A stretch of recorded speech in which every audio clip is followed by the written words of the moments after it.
Bonjour. présenter Centrio, qui est la société donc, qui a gagné le prix de l'innovation des Assises 2015, c'est bien ça? C'est ça, oui.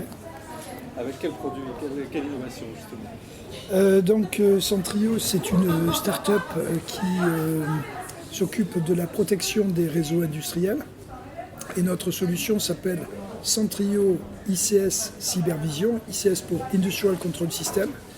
Et donc, c'est une solution qui permet de surveiller le réseau industriel, à la fois de bien le connaître, en sachant exactement quels sont les composants et comment ils communiquent, d'en maîtriser les vulnérabilités pour pouvoir les corriger, et également qui permet de détecter les événements anormaux. Il y a un certain nombre de programmes comme Industrie 4.0, la logique des smart grids, tout ça, qui finalement relèvent d'une plus grande intégration de ces réseaux entre eux, une plus grande utilisation des technologies d'information dans ces réseaux et de l'Internet des objets. Tout ça pour plus de productivité, plus de flexibilité.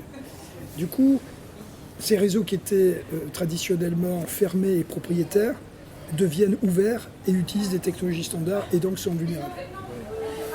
Les principales vulnérabilités, ça va être les mêmes que sur les autres types de serveurs Alors, oui, mais pas que. Finalement, dans un réseau informatique, vous avez des centaines, voire des milliers de postes de travail et de serveurs. Sur un réseau industriel, ça ne va pas être le cas. Vous allez avoir quelques postes de travail et serveurs, mais vous allez avoir beaucoup d'automates, de machines automatiques. Donc vous allez trouver des vulnérabilités particulières à ces environnements-là. Mais vous allez aussi trouver beaucoup de vulnérabilités qui ne sont pas des vulnérabilités au sens logiciel. Vous allez trouver des mots de passe par défaut.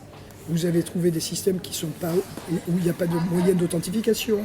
Vous allez trouver des connexions vers l'extérieur à des fins de maintenance qui ont été laissées ouvertes alors qu'elles devraient être fermées.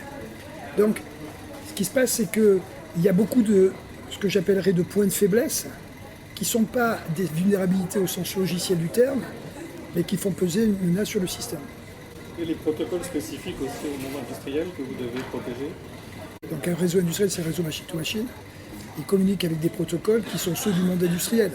Le monde industriel, c'est le monde de Siemens, de Schneider, de Rockwell, d'ABB. C'est en particulier ces protocoles-là qu'on va analyser. C'est de ces protocoles dont on va extraire les données qui vont nous permettre ensuite de cartographier, d'inventorier, de détecter. Aujourd'hui, la demande, elle émane plutôt de la DSI ou des directions de production? Qui est-ce qui est sensibilisé à ce risque? Je dirais qu'elle émane un peu des deux. Le schéma pour nous, la porte d'entrée, c'est d'abord le risk manager, celui qui a la charge de maîtriser le risque, typiquement un RSSI. Et lui, il va être à la recherche de moyens qui vont lui permettre d'embarquer les métiers dans la maîtrise du risque. Et notre solution, c'est pour ça qu'elle a été faite. C'est une solution qui va être mise dans les mains du responsable du réseau industriel, de l'industriel, pour être acteur de la cybersécurité et de la sorte tenir l'objectif du risk manager qui est de maîtriser le risque industriel. ICS Supervision, comment ça se présente? C'est un logiciel à installer? C'est un packaging complet? En fait, c'est une solution matérielle logicielle. Elle a en fait deux composants. Des petites sondes, format industriel, RIDIN, environnement industriel, qu'on va mettre sur le réseau. Typiquement, sur les ports miroirs des switches, elle va recopier le trafic.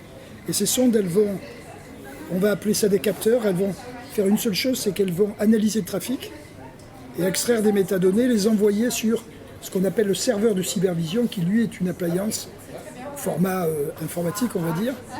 Et c'est sur ce serveur de cybervision que vont être effectués tous les traitements. Les traitements qui vont permettre de réaliser l'inventaire, la cartographie, la détection de vulnérabilité, mais aussi la détection d'anomalies. Donc deux composants, les senseurs, les capteurs et le serveur de cybervision.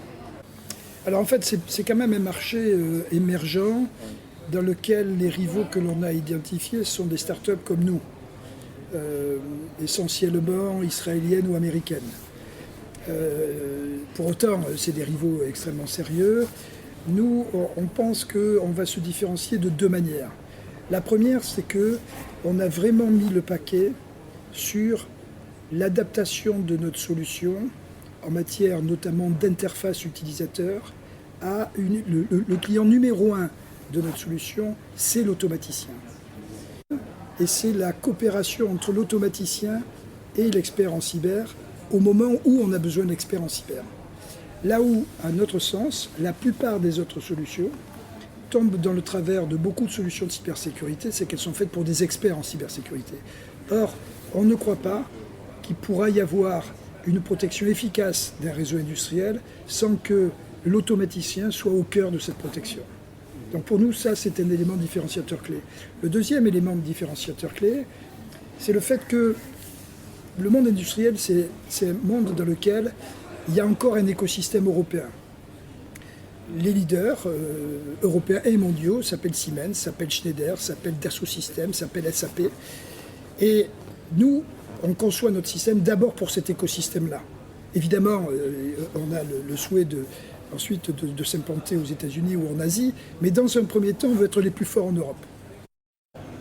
Donc vous êtes venu sur les Assises 2015 recevoir ce prix de l'innovation. Qu'est-ce que vous en attendez? Ça nous met sous les spotlights alors que la société n'a que 18 mois d'existence. Ça tombe à pic, je dirais, puisqu'on lance notre première version du produit lors des Assises.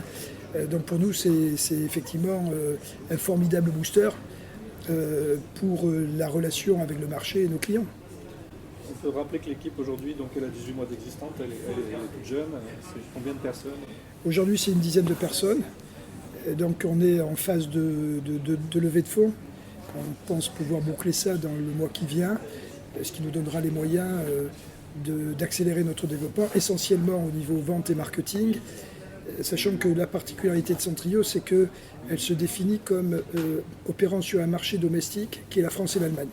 Donc nous, on démarre dès le premier jour sur ces deux marchés-là, parce qu'on pense que c'est le seul moyen de pouvoir atteindre la taille critique assez vite.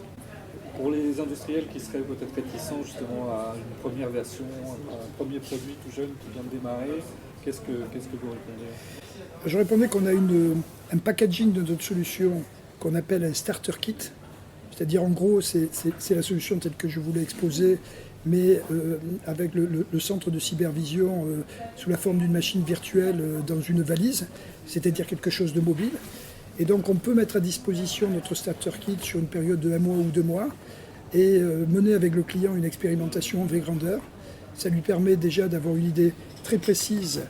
Déjà, ça lui donne la valeur parce qu'il aura un inventaire, une cartographie de ses flux sur son réseau et il aura une idée assez précise du potentiel et aussi des contraintes ou des limites de la solution. Est-ce que vous pensez que les indicateurs de sécurité que fournira votre solution seront à terme dans les tableaux de bord des DG d'entreprise? Alors, tel quel, je ne sais pas, des DG, en tout cas, notre solution génère déjà des tableaux de bord, évidemment pour le risk manager. Et je pense qu'effectivement, une synthèse de ces éléments devrait pouvoir être intégrée dans des tableaux de bord de direction générale. Parce que je pense que la maîtrise du risque informatique en général, ça fait partie du rôle de la direction générale.